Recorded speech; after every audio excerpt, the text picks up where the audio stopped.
দল কোন দলের মুখ্যমন্ত্রী যে মানুষকে ভালো রেখেছে তার প্রতি হওয়া উচিত।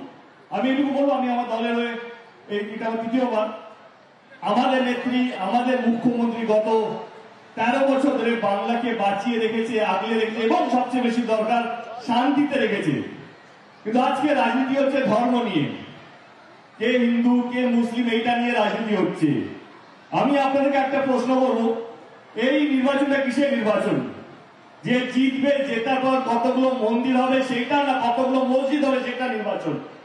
না, এই নির্বাচনটা হচ্ছে জেতার পর কে কতগুলো হসপিটাল করবে, কে কতগুলো স্কুল করবে, কে রাস্তাঘাট করবে, কে মানুষকে বাঁচিয়ে রাখবে, কে মানুষকে শান্তিতে রাখবে, সে হিন্দু হোক, মুসলিম হোক, শিখ হোক, ইসাই হোক, যে কোনো ধর্মের হোক। এইটাই আমাদের ধর্ম, এইটাই জনপ্রতিনিধির ধর্ম, এইটা সমস্ত পলিটিক্যাল পার্টির ধর্ম হওয়া উচিত। কিন্তু না, আজকে রাজনীতি হচ্ছে কে হিন্দু কে মুসলিম, আপনি কি খাচ্ছেন, আপনি কি পড়ছেন।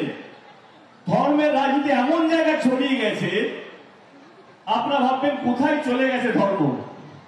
আজকে স্কুলের বাচ্চারা, আমরা সবাই স্কুলে গেছি, আমরা আমাদের ছোটবেলায় স্কুলে কোনোদিনও ভাবতে হয়েছে আমার পাশে যে ছেলেটা বসে আছে বা আমার পাশে যে মেয়েটা বসে আছে সেটা হিন্দু না মুসলিম?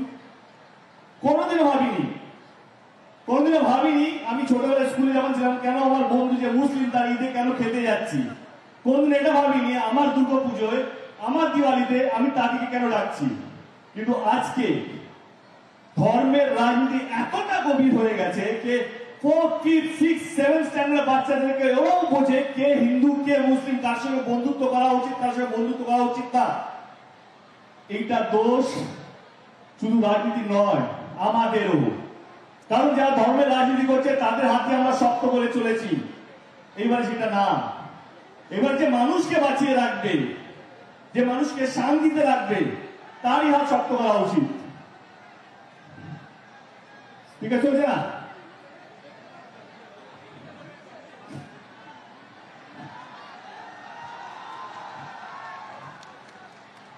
আমি বলবো আমার দলে কিছু কাজ আপনাদের সামনে রাখবো।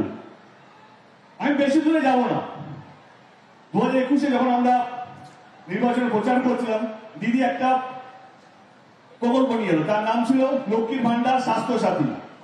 আপনারা সবাই জানেন, নির্বাচন আগে বড় বড় নেতারা তারা শুধু প্রতিশ্রুতি দেয়, ভোট নেয়, ভোটটা নিয়ে চলে যায়, কি প্রতিশ্রুতি দিয়েছে কি কথা দিয়ে সেটা কোনোদিনও রাখেন না। কিন্তু আমাদের নেত্রী যে প্রকল্পটা 2021-এ দিয়েছিলেন নির্বাচনের আগে, লক্ষ্মীর ভান্ডারের মতন প্রকল্প, স্বাস্থ্য সাথীর মতন প্রকল্প, আপনারা বিপুল ভোটে জিতিয়েছেন। প্রথমবার তৃণমূল কংগ্রেস 200 পার করেছিল এবং তিনি তৃতীয়বারের জন্য যখন মুখ্যমন্ত্রী হলেন 3 মাসের মধ্যে লক্ষ্মীর ভান্ডার প্রকল্পটা বাস্তবিক করেছিলেন।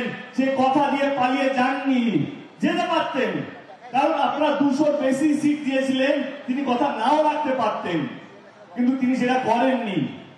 তিনি যা যা কথা দিয়েছেন, যা যা প্রতিশ্রুতি দিয়েছেন সব কটা রেখেছেন। এবার আপনারা বলুন, ভোটটা কাকে যাবে? যারা হিন্দু মুসলিমের রাজনীতি করে, না যে সুপার স্পেশালিটি হসপিটাল বানাচ্ছে, যে স্কুল বানাচ্ছে, হাই স্কুল বানাচ্ছে, ITI কলেজ বানাচ্ছে, সরকারি কলেজ বানাচ্ছে, রাস্তাঘাট থেকে আরম্ভ করে সমস্ত কিছু, ভোটটা তাকে দেওয়া উচিত। আমি দিদিকে আরেকটা কারণের জন্য ধন্যবাদ জানাবো, যেহেতু এটা ঘাটাল লোকসভা কেন্দ্র, আমরা এখন পিংলাতে আছি। ঘাটালের দীর্ঘদিনের সমস্যা, ঘাটাল লোকসভা কেন্দ্রের সবচেয়ে বড় সমস্যা হচ্ছে এখানে অতিরিক্ত বৃষ্টি হলে বন্যা চলে আসে। অতিরিক্ত বৃষ্টি হলে পৃথিবীতে বন্যা হয়, কিন্তু ঘাটালটা একটু অন্যরকম, কারণ পৃথিবীতে যখনই বন্যা তার হাঁটু অব্দি জল থাকে, কিন্তু ঘাটাল লোকসভা কেন্দ্র যখনই অতিরিক্ত বৃষ্টি হয় তখন 1 তালা অব্দি জল চলে যায়, ঘরকে ঘর ডুবে যায়, মানুষ মারা যায়, ফসল নষ্ট হয়ে যায়, ক্ষতি হয়। আর যে জলটা মাসকে মাস থাকে, আমি দিদিকে কথা চেয়েছিলাম, দিদি যদি ঘাটাল মাস্টার প্ল্যানটা যদি হয়, দিদি এক কথায় হ্যাঁ বলেছেন। এবং ঘাটাল মাস্টার প্ল্যান যেটা 100 বছরের আগেকার স্বপ্ন, স্বাধীনতার আগেকার স্বপ্ন, আমাদের নেত্রী সেই কথাটা রেখেছে। এবং আগামী দিনে ঘাটাল মাস্টার প্ল্যানের যে স্বপ্নটা, যেটা কত ঘাটালবাসী হবে।